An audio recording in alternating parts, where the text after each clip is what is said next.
And good afternoon to very special guests, Ricky Gervais and Karl Pilkington. Round of applause for both. Wow. You all right? It always happens eventually. What? You can come into Radio 1 really cool and trendy and happening and new, and soon you end up doing that like a zoo format. Soon everyone eventually turns into Simon Bates. Whoa. When you're 40, you'll be saying things like, and that's a wicked tune there. Esme Denters, she hasn't changed a bit. Well, Hello? only on Fridays. I was confused. Hello? In the background. No. Is that as loud as it goes, that?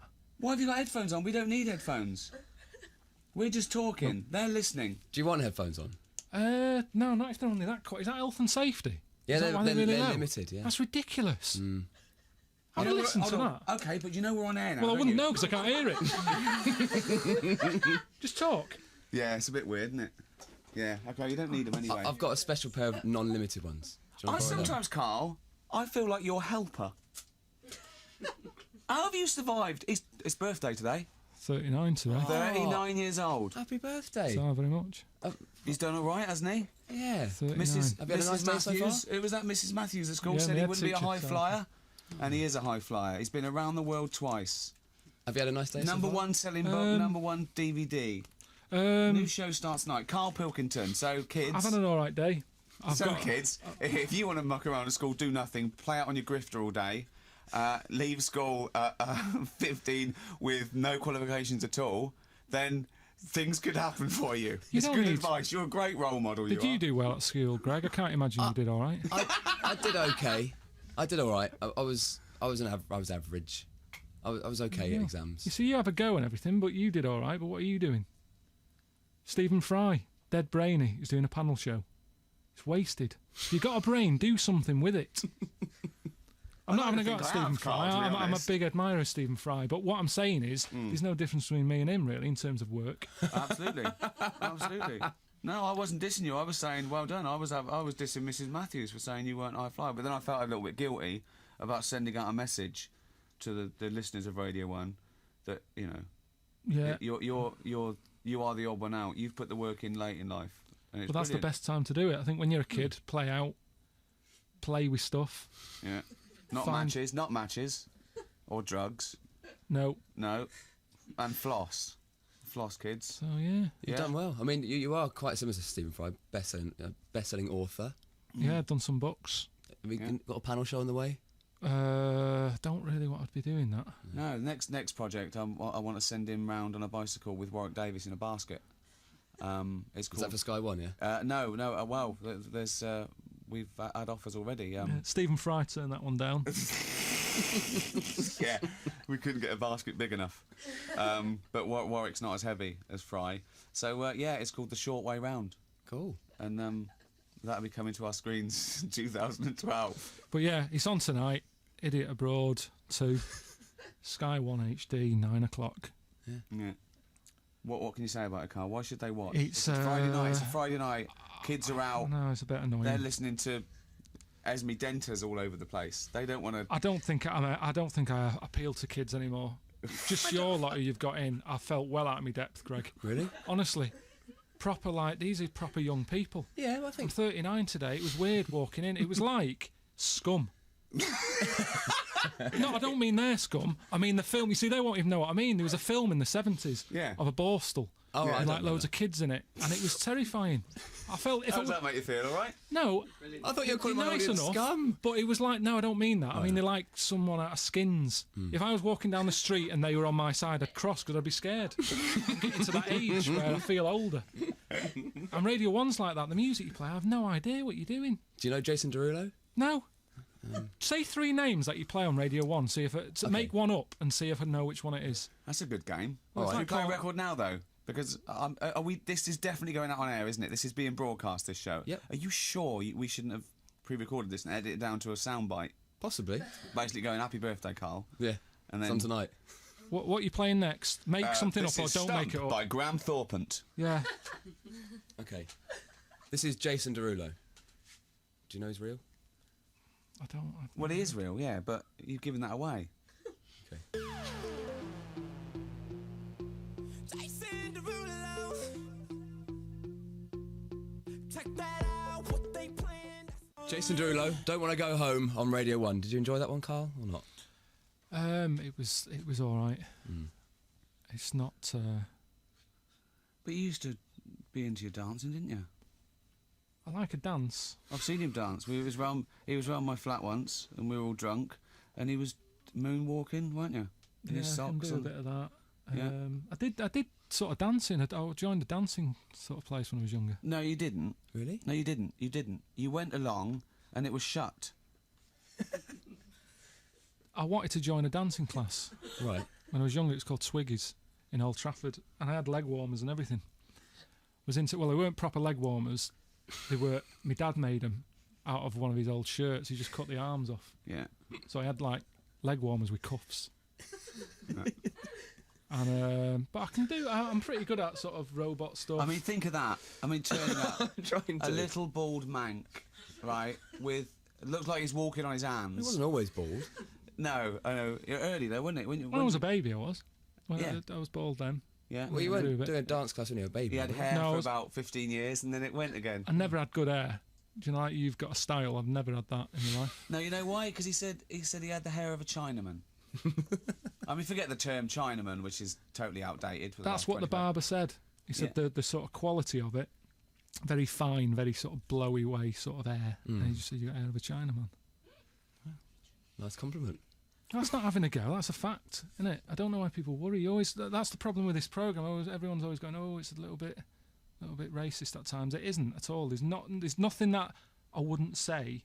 No, there's nothing racist in. There's nothing in it. No, because it's your opinion. He hasn't got a malicious bone in his body. He just says the first thing that comes into his head, and I think that's why it's a really interesting documentary, because it's not all whitewashed. It's not Judith Chalmers going around saying this is a lovely resort, isn't it wonderful here? Oh, look at this custom. He goes there and going, oh God, everyone's gobbing.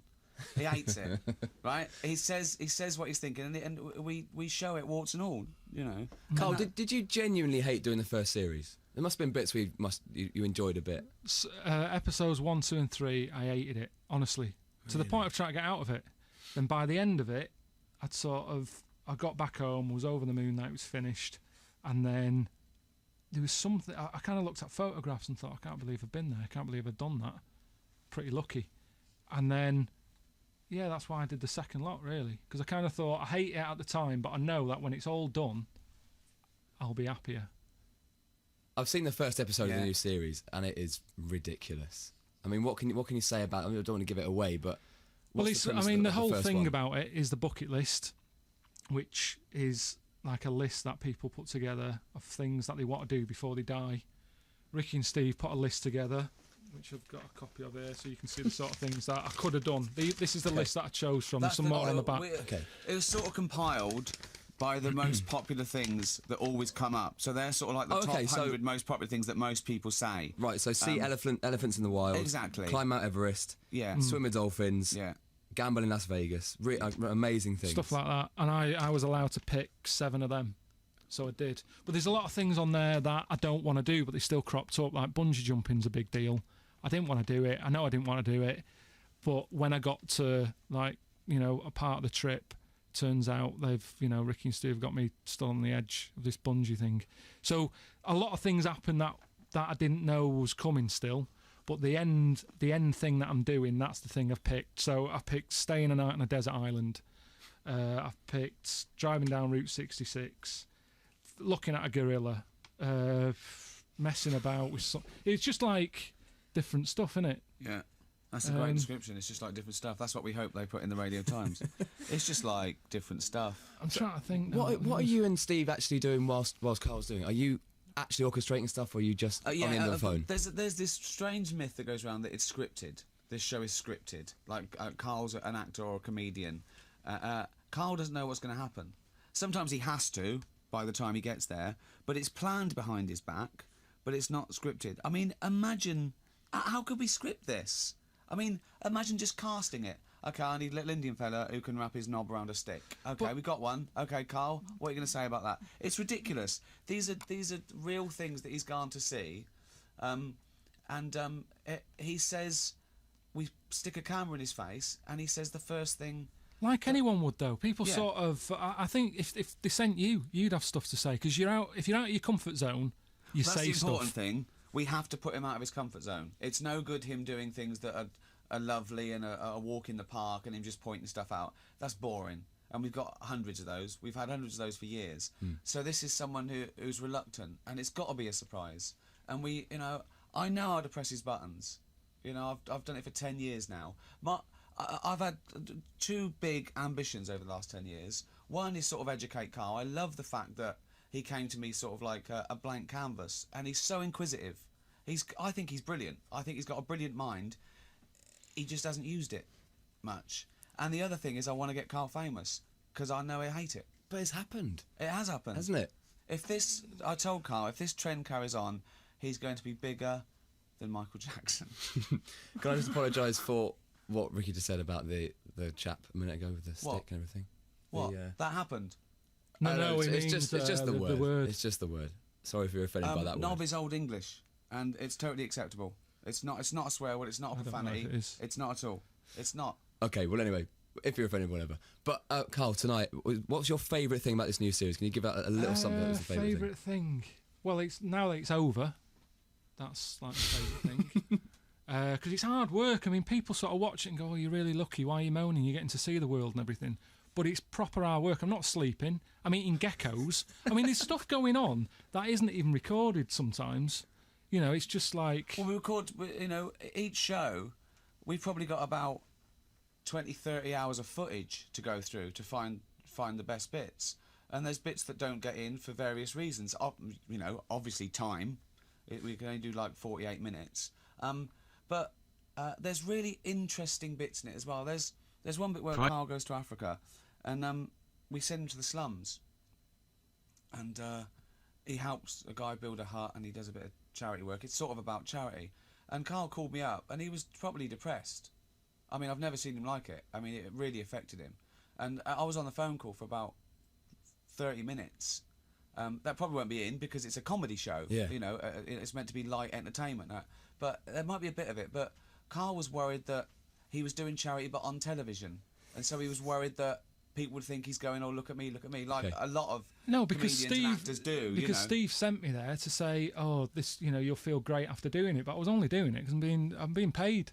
It's a job. Yeah. And I wouldn't be out in Africa building a hut if it wasn't for this program. So in a way, it's a false thing.